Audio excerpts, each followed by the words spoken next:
Hello friends, welcome to up to date facts. आप देख रहे हैं अप टू डेट फैक्ट्स का full day news episode. Karnataka ने आज एसएसएलसी स्टूडेंट्स के लिए बोर्ड एग्जाम्स की नई डेट्स अनाउंस की हैं। कर्नाटका में अब क्लास 10 स्टूडेंट्स की एग्ज़ाम जुलाई 19 से लेकर जुलाई 22 के बीच में कंडक्ट की जाएगी। यूरोपियन मेडिकल एजेंसी ने वैक्सीनेशन पासपोर्ट नाम से एक लिस्ट बनाई है जिसमें कई सारी कोविड वैक्सीन का नाम लिस्टेड है। यदि कोई व्यक्ति अगर यूरोपियन यूनियन का सफ़र करना चाहता है तो उसे इस लिस्ट में बताई गई वैक्सीन में से किसी एक का लगवाना अनिवार्य होगा। भारत में बनाई गई कोविशील्ड वैक्सीन को इस लिस्ट से बाहर रखा गया है। कोविशील्ड की निर्माता company serum institute of India के मालिक आधार पूनावाला का कहना है कि ऐसा करने से भारत से यूरोप सफ़र करने वाले लोगों को कई सारी परेशानियों का सामना करना पड़ेगा। आधार पूनावाला ने यह भी कहा है कि इस मामले में उन्होंने विदेश मंत्री एस जयशंकर के साथ बात की है। Minister of heavy industries and public enterprise Prakash Javadekar ने आज मध्य प्रदेश के इंदौर में एशिया के सबसे बड़े व्हीकल टेस्ट ट्रैक का उद्घाटन किया। यह ट्रैक 11.3 किलोमीटर लंबा है और इसका नाम नेट ट्रैक्स है। दक्षिण अफ्रीका के पूर्व राष्ट्रपति जेकब जुमा को आज दक्षिण अफ्रीका के एक टॉप कोर्ट ने कंटेम्प्ट ऑफ कोर्ट के जुर्म में 15 महीने की कैद की सज़ा सुनाई। ऑक्सफोर्ड यूनिवर्सिटी की एक रिसर्च में पता चला है कि अगर किसी व्यक्ति को एस्ट्राजेनेका कोविड वैक्सीन के 2 डोजेस के बजाय अगर पहला डोज एस्ट्राजेनेका का और दूसरा डोज फाइज़र का, या फिर पहला डोज फाइज़र का और दूसरा डोज एस्ट्राजेनेका का दिया जाए तो बॉडी में इम्यून रिस्पॉन्स ज़्यादा बनता है। एक और स्टडी में ये पता चलता है कि एस्ट्राजेनेका के 2 डोजेस के बीच में 9 महीने या 11 महीने का गैप भी हो सकता है। इससे भी इम्यून रिस्पॉन्स अच्छा बनता है। मेक्सिको के सुप्रीम कोर्ट ने आज फैसला किया है कि मेक्सिको में अब से मारिवाना यानी गांजा का इस्तेमाल लीगल होगा और मारिवाना सेवन अब से मेक्सिको में कोई जुर्म नहीं होगा। आज विश्व भर में मिलेनियर्स की संख्या 2 करोड़ से ज़्यादा हो गई। दुनिया में सबसे ज़्यादा millionaires United states of America में रहते हैं, उसके बाद जापान में और तीसरे नंबर पर जर्मनी आता है। भारतीय फार्मास्यूटिकल कंपनी सिप्ला को आज drugs controller general of India DCGI की तरफ से US based Moderna Covid vaccine को भारत में इंपोर्ट करने और इमरजेंसी यूज़ करने का लाइसेंस मिला है।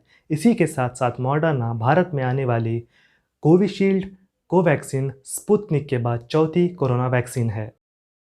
सुप्रीम कोर्ट ने आज सभी राज्य सरकारों को आदेश दिया है कि वो जुलाई 31 से पहले one nation one ration card scheme को लागू करें। मद्रास हाईकोर्ट ने तमिलनाडु सरकार को आदेश दिया है कि तमिलनाडु सरकार मानसिक रूप से अस्वस्थ लोगों को 4 हफ्तों के अंदर अंदर वैक्सीनेट करे। केंद्र सरकार ने आज गर्भवती महिलाओं के लिए वैक्सीनेशन संबंधित गाइडलाइंस जारी की हैं। इसमें कहा गया है कि अगर कुछ महिलाओं को प्रेगनेंसी के दौरान कोविड इन्फेक्शन हो जाता है तो वो डिलीवरी के बाद वैक्सीन लेंगी। इसी के साथ साथ गाइडलाइंस में कुछ अहम काम की बातें भी बताई गई हैं। लश्कर-ए-तैयबा के टॉप कमांडर नदीम अबरार और एक पाकिस्तानी आतंकवादी को जम्मू कश्मीर पुलिस ने पुलिस मुकाबले में गोली मार दी। केंद्र सरकार ने आज देश के अटॉर्नी जनरल के वेणुगोपाल के कार्यकाल को 1 साल के लिए बढ़ा दिया है। Pharmaceutical company doctor Reddy's laboratories ने आज defence research and development organisation DRDO के द्वारा बनाए गए anti Covid oral drug 2DG को मार्केट में लॉन्च किया है। 2DG के एक पैकेट की कीमत 990 रुपये रखी गई है। दिल्ली से एक चिंताजनक खबर यह आ रही है कि दिल्ली में कोविड के एक मरीज़ में देश का सबसे पहला रेक्टल ब्लीडिंग का केस देखने को मिला है। रेक्टल ब्लीडिंग में पेट में दर्द और बाउल मूवमेंट में खून का रिसाव होता है।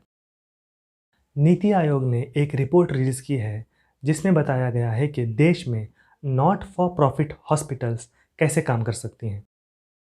देश में आज 29 जून को नेशनल स्टैटिस्टिक्स डे मनाया जाता है, जो प्रसन्नता चंद्रा महालनोबिस का जन्मदिन है। उन्होंने इंडियन स्टैटिस्टिकल इंस्टीट्यूट की स्थापना की थी और प्लानिंग कमीशन की स्थापना करने में भी उनका बड़ा योगदान था। बालाजी श्रीवास्तव जो कि 1988 बैच के IPS ऑफिसर हैं, उनको आज दिल्ली पुलिस कमिश्नर के पद पर नियुक्त किया गया है। इसराइल के विदेश मंत्री याइर लापीद आज यूनाइटेड अरब एमिरेट्स के दौरे पर पहुंच गए हैं। यूनाइटेड अरब एमिरेट्स का दौरा करने वाले लापीद इसराइल के प्रथम विदेश मंत्री हैं। वो आज अबू धाबी में इसराइल एम्बेसी का उद्घाटन करेंगे। अफ्रीकी राष्ट्र इथियोपिया के बागी फौजी unit Tigray defence force (TDF) ने आज इथियोपिया के टिग्रे प्रांत की राजधानी मैकेले पर कब्जा कर लिया है। इथियोपिया में गवर्नमेंट फोर्सेस और TDF के बीच में 2018 से झड़पें जारी हैं। इस जंग की वजह से इथियोपिया में अब तक हज़ारों लोग मारे जा चुके हैं और तकरीबन 20 लाख लोगों को घर छोड़कर जाना पड़ा है। इसी के साथ साथ इथियोपिया में सूखे की वजह से तकरीबन 3.5 लाख लोग भुखमरी का शिकार हैं। ब्राज़ील के प्रेसिडेंट बोल्सोनारो ने आज अमेज़न के जंगलों में पेड़ों की कटाई को रोकने के लिए ब्राज़ील के 4 प्रांत पारा, अमेज़ोनास, मातो ग्रोसो और रोंडोनिया में फौजी दस्तों की तैनाती का हुक्म दिया है। अमेरिकन टेक जायंट फेसबुक की मार्केट कैपिटलाइजेशन आज $1 ट्रिलियन के पार चली गई। रशिया ने आज क्रीमिया में S-400 मिसाइल डिफेंस सिस्टम का कामयाबी के साथ तजुर्बा किया। इस तजुर्बे को ब्लैक सी में चल रही अमेरिका और नेटो राष्ट्र की नौसेना अभ्यास का विरोध बताया जाता है। याद रहे कि क्रीमिया पहले यूक्रेन का हिस्सा हुआ करता था और 2014 में रशिया ने उस पर कब्जा कर लिया था। आज की इम्पॉर्टेंट स्पोर्ट्स न्यूज़।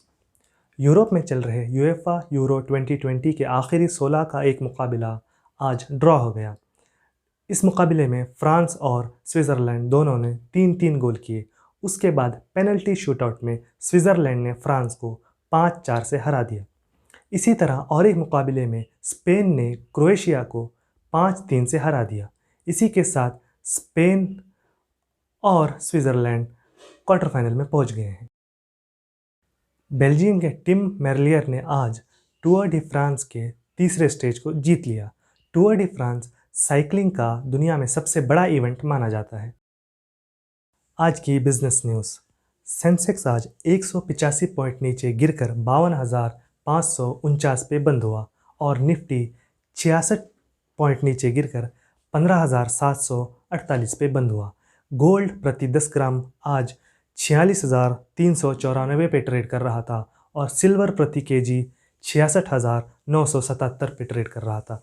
इसी तरह रुपया आज डॉलर के मुकाबले 3 पैसे नीचे गिरकर 74.22 पे बंद हुआ। ये थी आज की फुल डे न्यूज़।